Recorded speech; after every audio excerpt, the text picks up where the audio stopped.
Bonjour à toutes et à tous, vous êtes bien dans le 15e agenda du Petit Rennais. Cette semaine, du breton, casse-noisette et de la musique. C'est parti.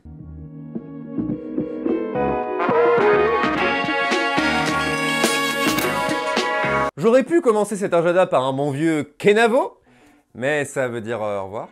N'ayant moi-même que de maigres connaissances du breton, je vous propose une petite visite commentée qui se tiendra au Champ Libre le 22 décembre à 17 h. Cette visite s'intitule tout simplement « Le breton pour les nuls », sympa, et elle vous propose une initiation à la langue bretonne, mais de manière ludique. Pour moi, c'est un oui. Tu savais que le mot plouc, c'est breton? Eh ben, je te l'apprends, mon pote. Tu vois? Bah, va à la visite commentée.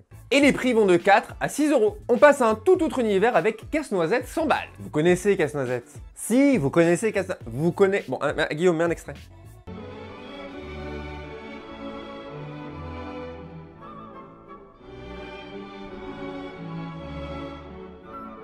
À la base, c'est un opéra de Piotr Tchaïkovski, et c'est trop bien Tchaïkovski. Même quand on n'y connaît rien en musique classique, c'est hyper abordable, donc franchement, allez écouter. Hein. Il va d'être ça en 2020, c'est moi qui vous le dis.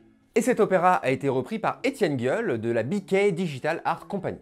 Son œuvre vient donc mêler son et lumière, et elle sera projetée sur l'Hôtel de Ville. Ça commence le 20 décembre, et les projections ont lieu de 18 h à 22 h toutes les 30 minutes. C'est une véritable œuvre artistique et c'est gratuit, donc profitez. On reste dans la musique avec les concerts. D'abord, le 17 décembre, la MJC de Bréquigny organise une jam session jazz.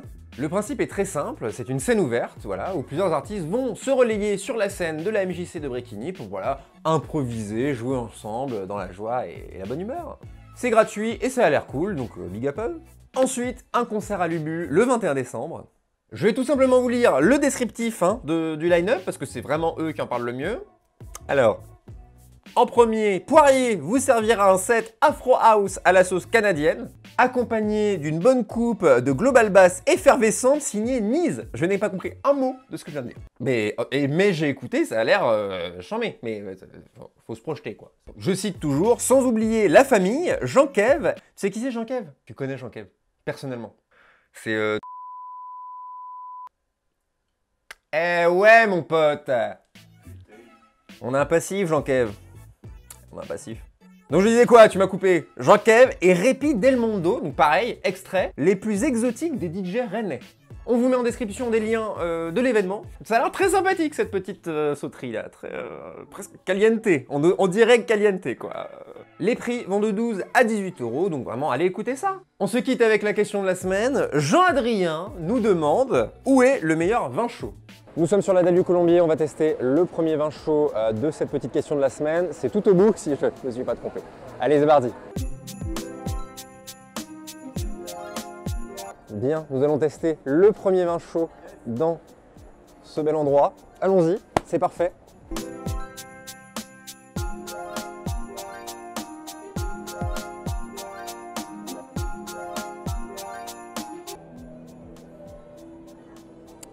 Bah écoutez, c'est très bon, hein, on m'avait pas menti.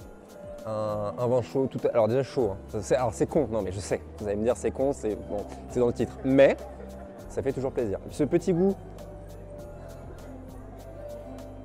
cannelle absolument somptueux. On passe au deuxième.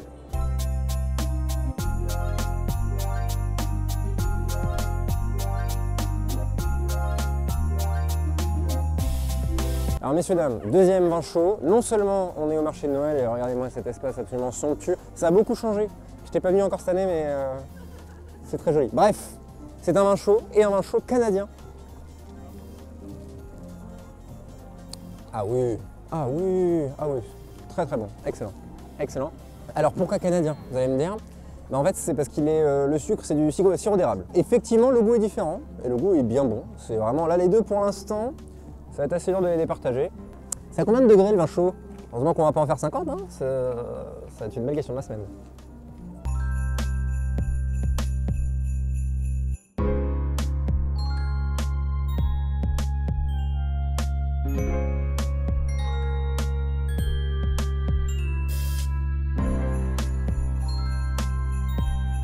Bon les amis, c'était un plaisir de vous présenter ces petits vins chauds, parce que déjà c'est un plaisir d'en boire, hein. C'est vraiment l'une des raisons pour lesquelles on aime Noël. Bah écoutez, on va goûter. Alors celui-là c'est vin chaud à l'ancienne. Que ce soit à l'ancienne, que ce soit de maintenant ou ou canadien, vraiment le vin chaud c'est oui. Après il faut aimer évidemment, mais les petites épices, la chaleur et le rouge, c'est un peu mes trois passions de toute façon. Donc vraiment je vous conseille. Voilà, j'ai beaucoup de mal à les différencier, je pense que c'est un peu tous les styles. Canadien, il y a un petit goût un peu différent. Mais alors celui-là à l'ancienne et le classique, alors vraiment tous les trois sont excellents. Alors on a fait le Mail, on a fait le Parlement et on a fait la Dalle du Colombier. Bah, écoutez, les trois c'est un oui. Les trois c'est un oui, c'est simple. Voilà. Donc profitez, allez dans ces petits marchés, il y a de la bonne humeur, il y a de la bonne bouffe, il y a du bon vin rouge. Voilà, est-ce que j'ai vraiment répondu à la question? Guillaume, j'ai répondu à la question ou pas? Mais j'ai bu du vin rouge, donc finalement, hein, je suis quand même gagnant dans l'histoire. Bon, je vais pas faire beaucoup plus long. On remercie French Fripp, à qui je dois cette sublime chemise que vous avez vu tout le reste de l'épisode. On les embrasse, on les remercie, ça fait toujours plaisir, la petite chemise. Et quant à nous, on se donne rendez-vous lundi prochain. En attendant, n'hésitez pas à liker et à partager cet épisode s'il vous a plu. Vous connaissez, c'est un énorme soutien pour nous. Et posez-nous en commentaire vos questions rennaises, on essaiera d'y répondre avec talent lundi prochain. En attendant, portez-vous bien.